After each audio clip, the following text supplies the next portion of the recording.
Hello and welcome to another edition of The Break. I'm Josh Butensky, and I'm here with my guest today, Moses Nunez Jr. How are you today? Doing good. It feels weird being back at OWTV, but it's great. It's a great feeling. Well, I'm glad to have you back. Unfortunately, Quincy could not make it today. Yeah. So, big news in football. Josh Norman was released by the Panthers. What do you feel about that? I don't know. I mean, I wasn't really a fan of Josh Norman, to be honest with you. Neither was I. Like, why did they release him anyway? Like, I think it was for cap reasons. For cap reasons? Yeah, I guess like what they say in all sports is, the team that you had one year is not the same team you're going to have the following year. So, he was a huge, to me, I feel like he wasn't like a big influence on the team, but he probably will be, he'll be missed, but like his presence won't be, it'll be different in the locker room come September. I gotta say though, after that game with the Giants, I kind of completely lost respect for him. Really? Yeah. I don't know. I mean, it's a part of it's a part of the game though. Like what happened with him? It was with what's his name? Odell Beckham. Yeah. I mean, like it's a part of the game. It happens. You can't it's like expecting someone in hockey not to check someone just because they're friends.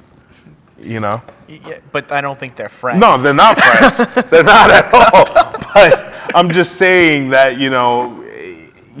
it happens. It's the sport. And tempers flare and things happen.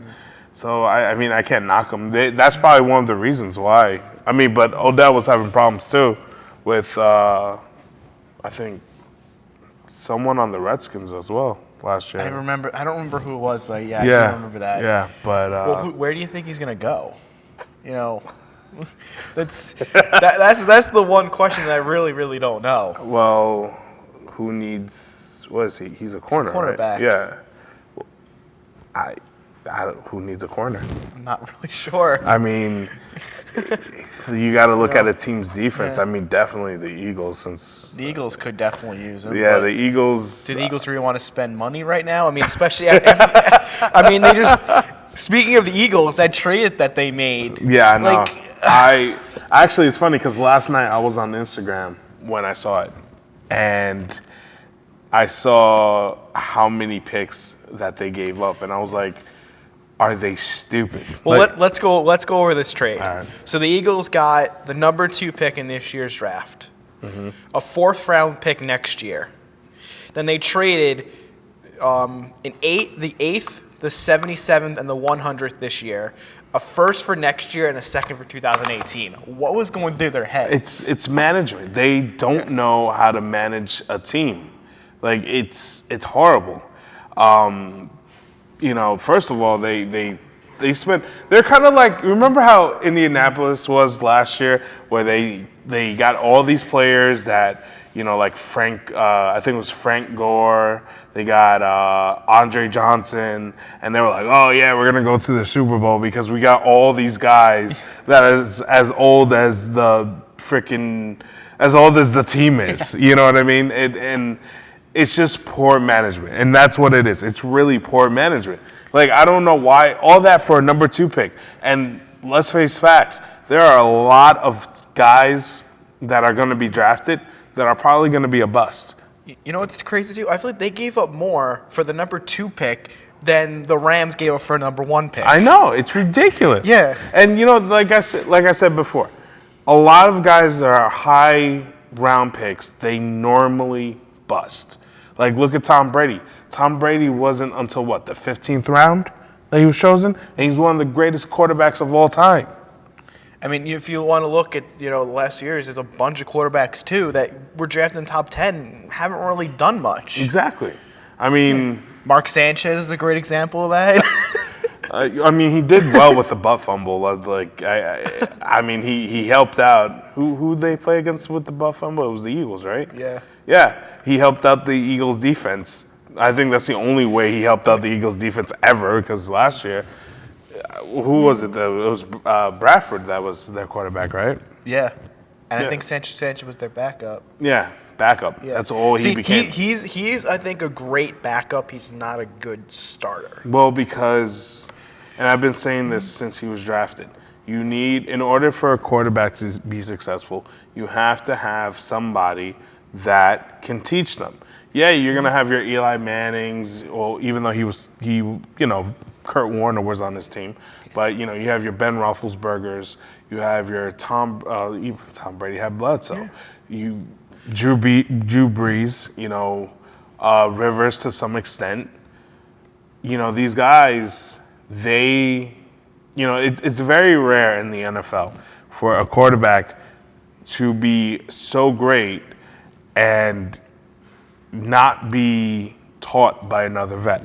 And they waited too long for Mark Sanchez to actually be taught by Mark Brunell. It's very true. I mean, one thing you point on too, Eli Manning, he learned from Kurt Warner. And Kurt Warner's, Hall of Famer. Exactly. You have to have that mentor to teach these young quarterbacks. And that might actually hurt the Eagles because I'm sure they're going to be drafting a quarterback. I was actually going to ask you, what do you predict on who's going to win? You have Carson Wentz and Jared Goff, both supposed to go either 1 or 2. One will probably go to L.A. Still weird saying that. Yeah, I know. And then, of course, you have the Eagles for number 2. Yeah. Who do you think is going to go 1? Who do you think is going to go 2? I think L.A. is going to be by Carson. I have a strong feeling it's going to be Carson. But, I don't even, to be honest with you, I really don't follow college football too much. Yeah, I don't really. I don't. So I'm like, whenever these rookies come in, I'm like, all right, that's great.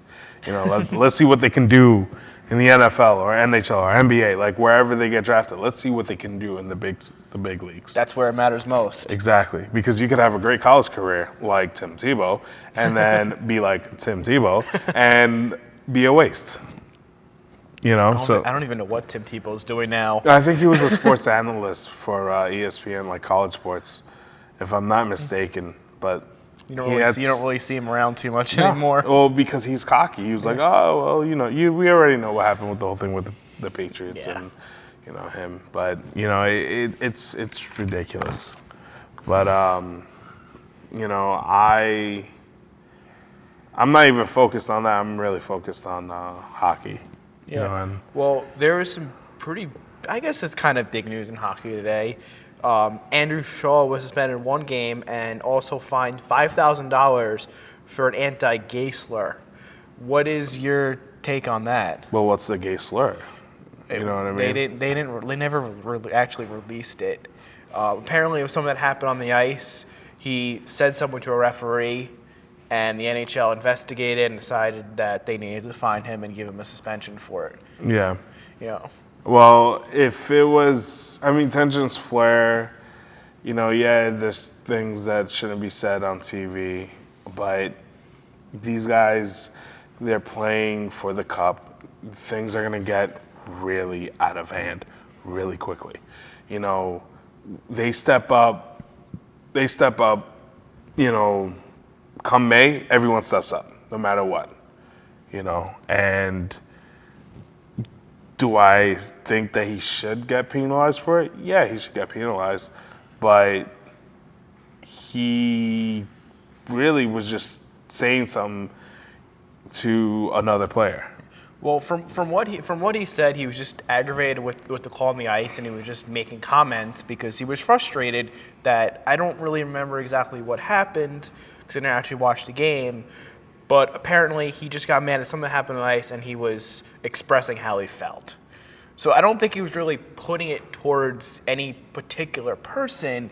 He was just kind of aggravated about what was going on. Yeah, well, these guys say worse things to each other. Like, there's a lot of racist comments that Suppan and Simmons and Duclair that they deal with that we never hear about. Yeah. So a lot of things are being said. It's just a matter of It was just really wrong timing, honestly, because I don't think if it was on air that they would have ever said anything. Well, the Blackhawks play tonight against the Blues. Mm-hmm. They're down 3-1. Do you think this could potentially hurt them? Not Yeah. having Shaw play. Yeah, Shaw and Kane are probably one of their best guys on the Blackhawks. I mean, they're two completely different players. Yeah, I mean, but I mean, Yeah. they're well. Like that's the reason why they even won a cup. Mm-hmm. You know, honestly, I feel like we're gonna see a new champion. I don't think they're gonna repeat this I mean, year. it's hard to repeat though. It's It- always hard to repeat. It is. It is. I mean, but still, the Blackhawks, they should have. I think they should have made it to at least the Stanley Cup Finals. I'm not saying that they're out already, but 3-1. I mean, the Rangers did it, but not every team. And I'm not saying that because I'm a Rangers fan. I'm just saying not every team can come from a 3-1 deficit and win.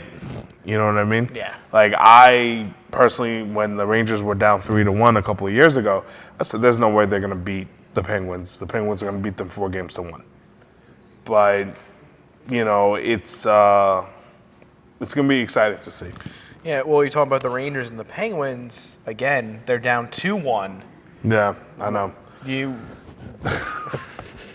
Really upset. I mean, last year, Well, they But- they were down 3-1 a couple of years ago. I mean, this Ranger team is the team that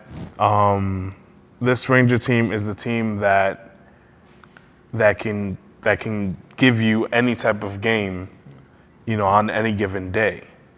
And do I see them advancing? Not really. But well, if they play the way that they played game 1 and game 3, they're definitely not making it far. If they are the Rangers that were the Rangers of game 2, then yeah, because this Ranger team has always been like this for the last couple of years. You don't know what team you're gonna get when they step on that ice.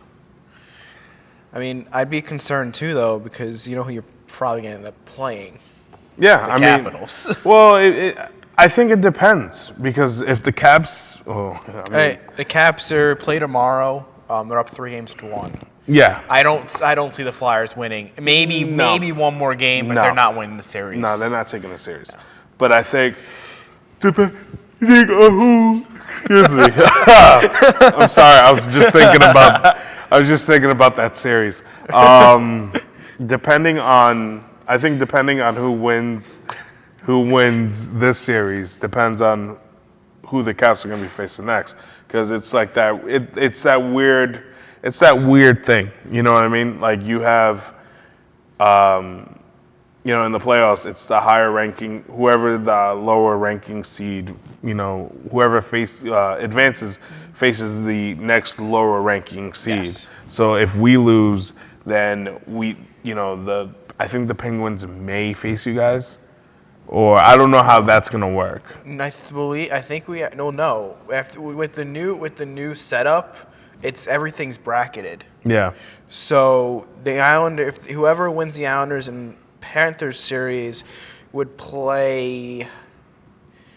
Yeah. Okay. Tampa Bay or Detroit. Gotcha. That's how it would work. So, anyway, it looks like that's all the time we have. Thank you That's for great. joining us today. thank you for Thank you, having me. Moses. Thanks for watching The Break. I'm Josh Butensky. I'm Moses Nunez Jr. Thank you for watching. Have a great day.